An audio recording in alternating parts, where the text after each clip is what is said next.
Was golf love at first sight for you? Do you remember your first swing with a golf club?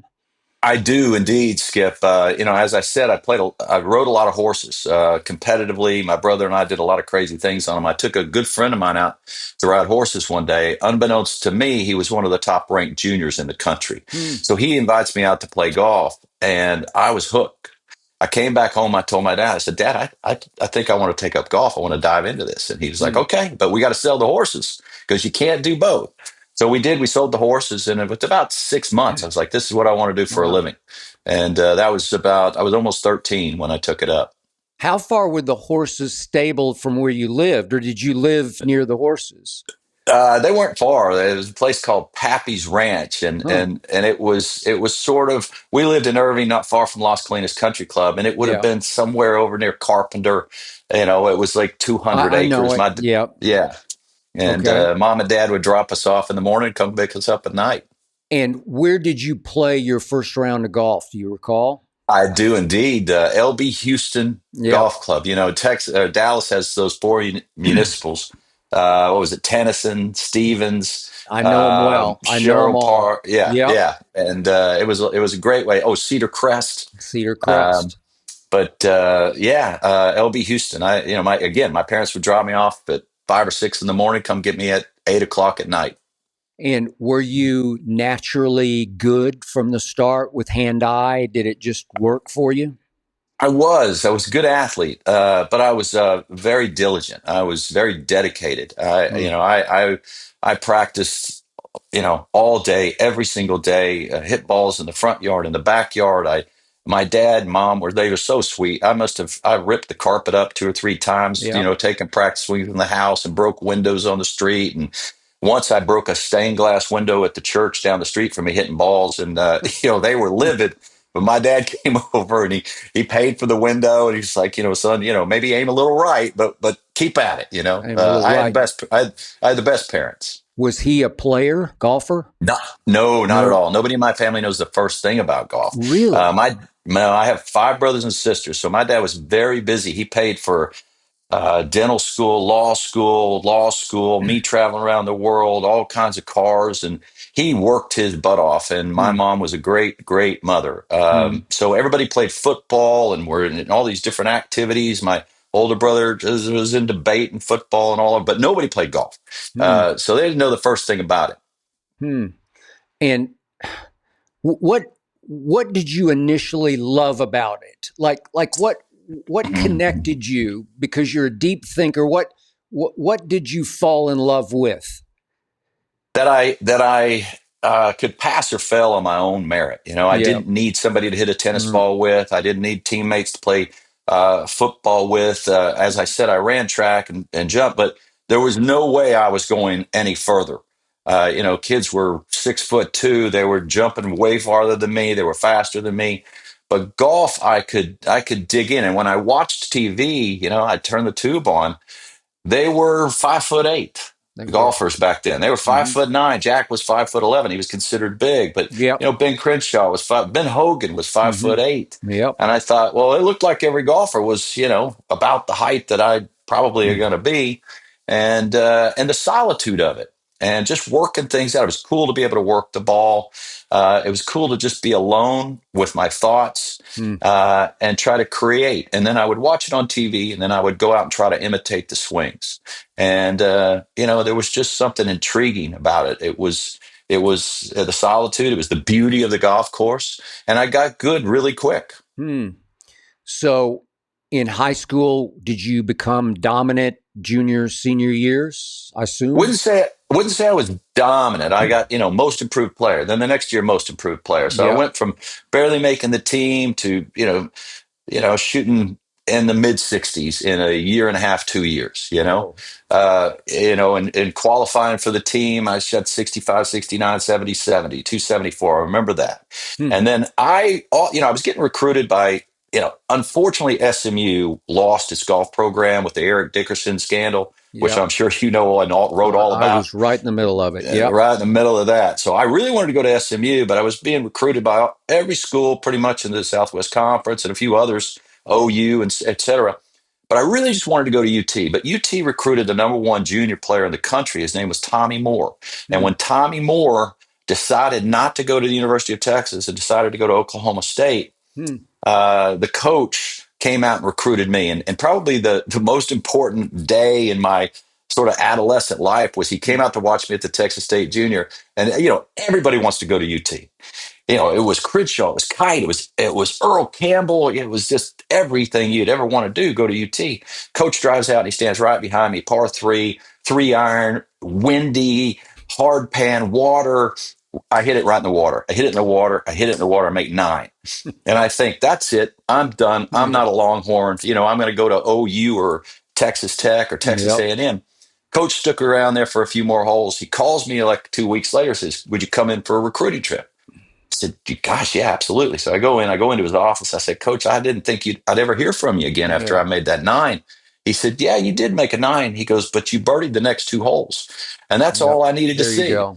Yeah. And that therein started my life as a Longhorn. And I stuck around, got my degree, and I'm very proud to say I went to the University of Texas. I enjoyed that place. Good for you. I hate the University of Texas because I'm from Oklahoma, but that's okay. I understand. I know I, you grew up in Oklahoma I City. give you that.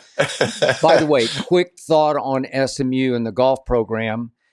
When you did break through and went on the PGA Tour, you won at Vancouver and you held off the late, great Payne Stewart.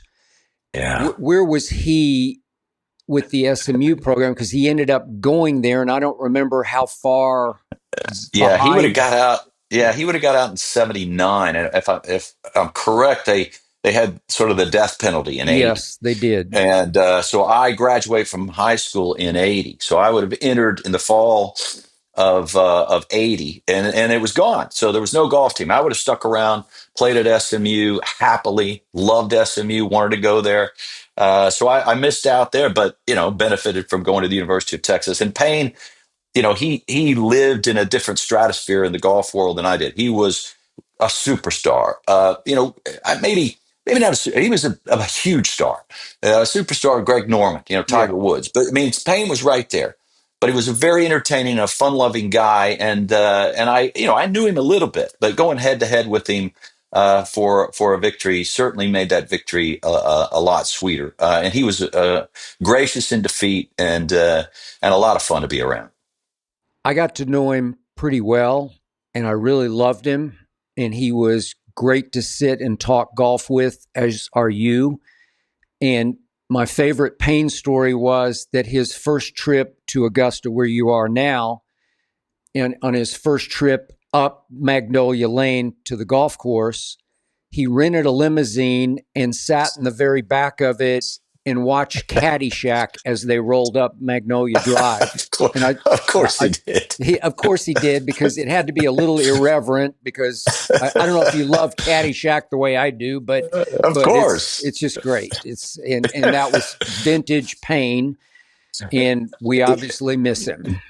He was larger than life. The day before he passed away, I sat in the locker room at Disney with him and John Cook, and we Really. were all debating whether or not we would even play the Champions Tour. Mm. And we were yucking it up. Payne that week had made some slightly off-color comments about the Ryder Cup, and he used to wear these funky teeth. He'd put in these funky teeth and make these comments. So he did it, and so he was catching a lot of grief in the media that week. If there had been social media, it had blown No. up, and they would accused him of every bad thing you could imagine. But Everything. Yeah. he was just having fun, a little fun. So we sat in the locker room that day, and we yucked it up for about an hour, hour and a half, just talked and laughed a little bit. I got on a plane the next morning, flew home, landed. Answer machine was just full. It was just just the worst, one of the worst tragedies in the history of the game. Yeah. For those who might not remember, they had, I guess, a leak in the plane, and they Yeah, all yeah, died in flight. And it looked right. like That's for a right. while, as the plane was tracked over middle America, that they're going to have to shoot it down in case it was Yeah, headed for a metropolitan area. But it crashed, I can't remember, in North Dakota or somewhere out in the that's right. rural areas. So That's right. And golf really misses him. misses him. So I've always wondered this about you, because you were a very good player, obviously not a superstar, but you have such a great mind for golf. and you think so deeply and feel so deeply for golf that, to me, that was a handicap for you, because the deep thinkers often have the most trouble consistently playing golf, because it'll just eat you alive psychologically if you let it. Did it start to eat you alive as your career progressed because you have too big of a mind for it? Well, that's I appreciate that. Yeah, I was absolutely far too guilty of curiosity. Yes. When I was younger, I remember my dad didn't know anything about golf, but the golf professional at LB Houston said, don't ever let anybody mess with his golf swing. It's natural. It's fluid. I didn't have any lessons, but once I Mm, got to a level where I was one of the best players in the country as an amateur and as a mm, collegiate, I would look up, Skip, and there'd just be loads of people behind me, teachers wanting to watch me hit golf balls. And I would talk to what do you see? What do you do? What do you? And next thing you know, I'm looking at video. Next thing you know, I'm reading every book. Next thing you know, and these people are, they're all on the cover of magazines. So ostensibly they know everything there is to know about the golf swing. So I'm listening to them, trying it out. And I was a good athlete. I could, they tell me to do something, I could do it. I was a good student. I was a good athlete, and I worked hard.